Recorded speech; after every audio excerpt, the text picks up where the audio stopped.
Hello everyone. Today in this section of video we will study about the vectors which are acting as the tools in the biotechnological experiments. So vectors basically in molecular cloning they are used as a uh, DNA molecule which act as a vehicle to carry the foreign genetic material into the another cell where it can be replicated and or expressed. Vector containing foreign DNA is basically termed as recombinant DNA. So let's see what are the major types of vectors. So plasmid is basically an extracellular chromosomal DNA that autonomously replicates inside the bacterial cell. Then we have the phage, that is a linear DNA molecules which are derived from the bacteriophage lambda. Then we have cosmids, bacterial artificial chromosomes, yeast artificial chromosomes, and human artificial chromosomes. Now we will see what are the some of distinct features of the cloning vectors so as to govern the easy movement of the foreign DNA or alien DNA into the host organism. So it must not be too big in size. The insertion of the donor DNA should not hamper the replication process and property of the cloning vector. There must be multiple sites for the cloning.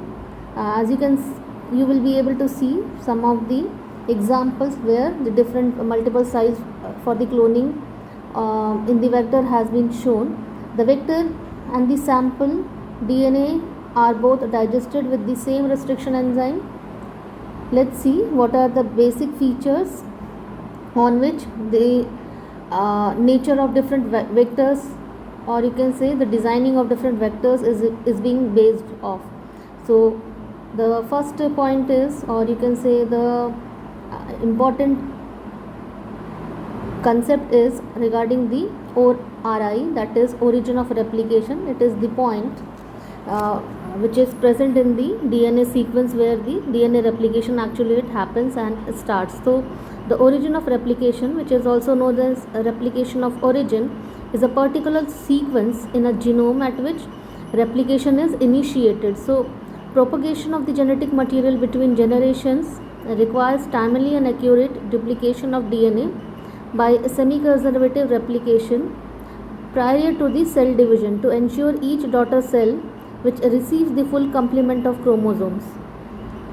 The next important feature the vector must have is the presence of selectable markers.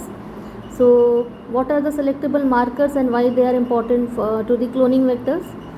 So selectable markers are basically antibiotic resistant genes. They help in artificial selection.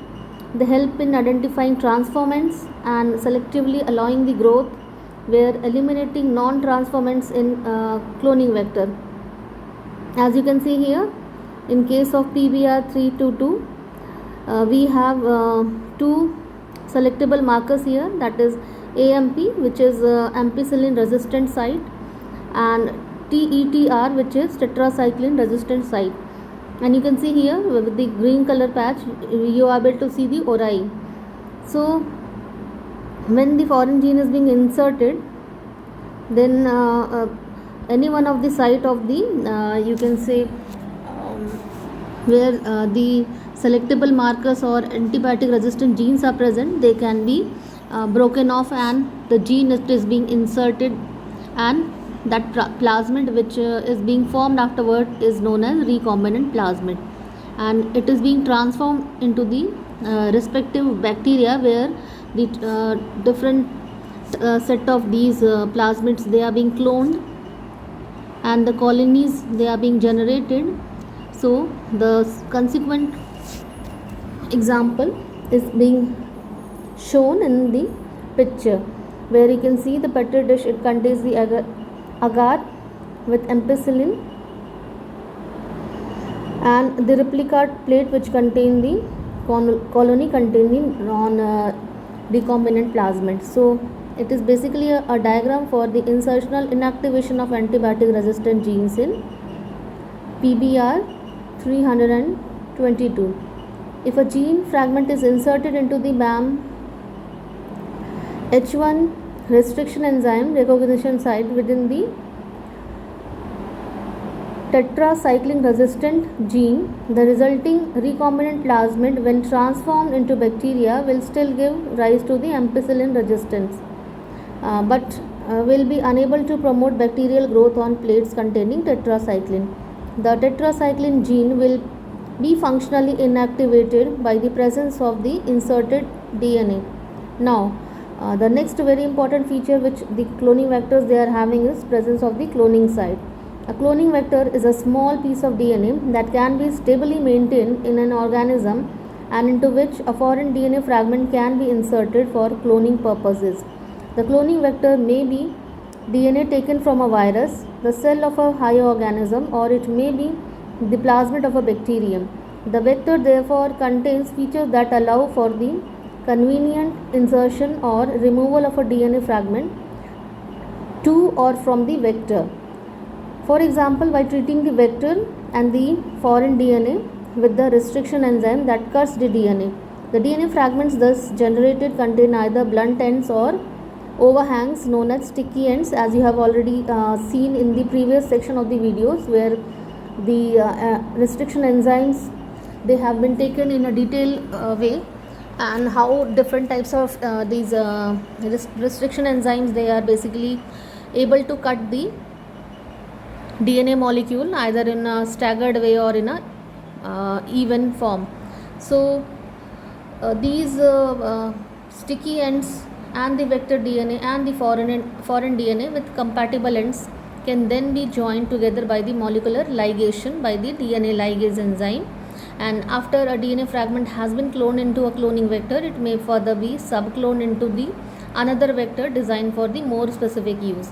As you can see here, it is a picture of a PBR322 which is acting as a vector artificial plasmid. This plasmid basically contains the origin of replication, ori and rope, together with the two antibiotic resistant genes, the ampicillin resistant gene and the BLA, that is encoding the beta lactamase, and the tetracycline resistant gene. Each contain a number of restriction enzyme recognition site that occurs only once within the plasmid sequence. So let's take the example of a vector, that is a plasmid. It is an extra chromosomal DNA molecule within a cell that is physically separated from the chromosomal DNA and can replicate independently. So they are most commonly found as a small circular double-stranded DNA molecules in bacteria. However, plasmids are sometimes present in archaea and eukaryotic organism. These are the primitive form of organism, archaea, and eukaryotic form of organism they are advanced with respect to the prokaryotic cells. So in nature, plasmids they often carry genes that benefit the survival of the organism and confer selective advantage, such as the antibiotic resistance. While chromosomes are large and contain all the essential genetic information for living under normal conditions, plasmids are usually very small and contain only additional genes that may be useful in certain situations or conditions. So artificial plasmids are widely used as a vector in a molecular cloning, serving to drive the replication of recombinant DNA sequences within the host organism. In the laboratory, the plasmids may be introduced into a cell via transformation. So as you can see here, this is I have drawn the bacterial DNA with along with the plasmids. So plasmids are basically the extra chromosomal structures, as you can see in this diagram. Now the scientists, they were scientists, that is Stanley Cohen and Herbert Boyer. They were the first scientists to transplant the genes from one living organism to another, and the fundamental discovery for the genetic engineering was being proposed by or performed by these scientists. So thousands of products have been developed on the basis of their work, including human growth hormone and hepatitis B vaccine. So actually vectors basically they are doing such a significant work that we human beings we are able to get lot of biotechnologically advanced medicines, or you can say plants or animals which are able to survive in different harsh conditions. So whatever be the basic significance, ultimately we human beings, we are getting benefit out of that. So what is the role of plasmids in antibiotic resistance? Let's see. Plasmids are capable of moving between bacteria and usually thought of being as important vehicles that transfer resistant genes between bacteria. So research shows a new role of plasmid in antibiotic resistance by demonstrating that plasmids derive the evolution of novel forms of antibiotic resistance. So this is the uh, significance of the resistance or resistant genes with the plasmids they are carrying. So next information is regarding what is the significance of plasmids in the biotechnology. So plasmids have been playing a key role to the development of molecular biotechnology. They are acting as a delivery vehicles or vectors to introduce the foreign DNA into bacteria using plasmids for the DNA delivery. And the process, it has been started somehow in the year 1970s, when the DNA from other organisms was first cut and then pasted into various specific sites within the plasmids of the DNA. So as you can see in this picture here, this is the organism through which the vectors they are being drawn. So foreign DNA is being inserted into the plasmid of the DNA, and then the gene is being transferred into the another host organism, and I have taken the example of the E. coli bacteria. And now when the plasmid they are being multiplied or cloned along with the bacterial DNA, we are able to get the cloned plasmids. So this is actually the cloning of the genes or the plasmids inside the bacterial cell. So as the name is given to the plasmid, genes and other DNA fragments may at first glance appears to be nothing more than a jumbled collection of letters and numbers.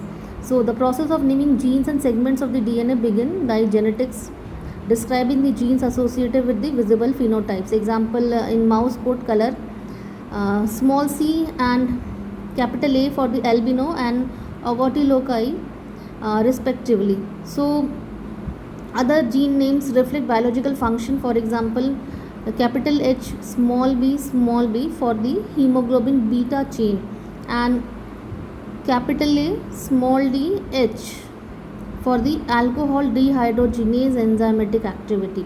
So Drosophila genetics have brought the most whimsical approach gene naming with names like Fuji Tarazu.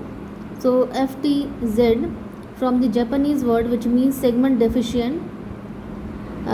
Likewise, we have SPZ, a type of German noodle, Dunch, DNC, Forkhead, FKH, Hedgehog, HH, and either a GOGO, that is EGA.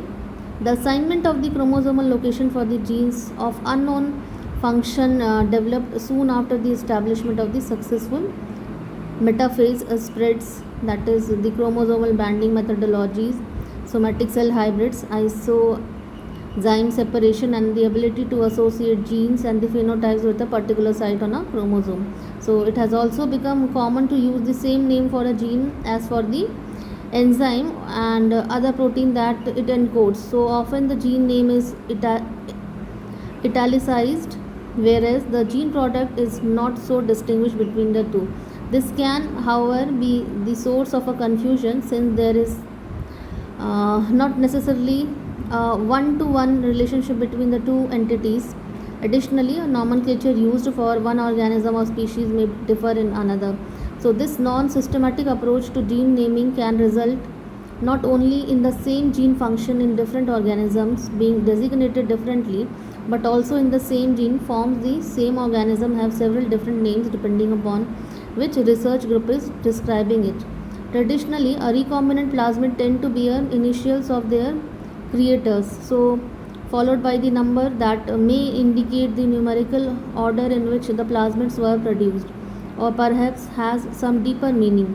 For example, the name of the plasmid PBr322 can be dissected into the following components. So P stands for plasmid, BR named by the Paco Bolivar and Ray Rodriguez, who developed the plasmid, Bolivar et al. In 1977, and 322 the number of plasmids within their stock collection. So this was all about the vectors and different types of vector and what is the significance these vectors they are having in biotechnological experiments.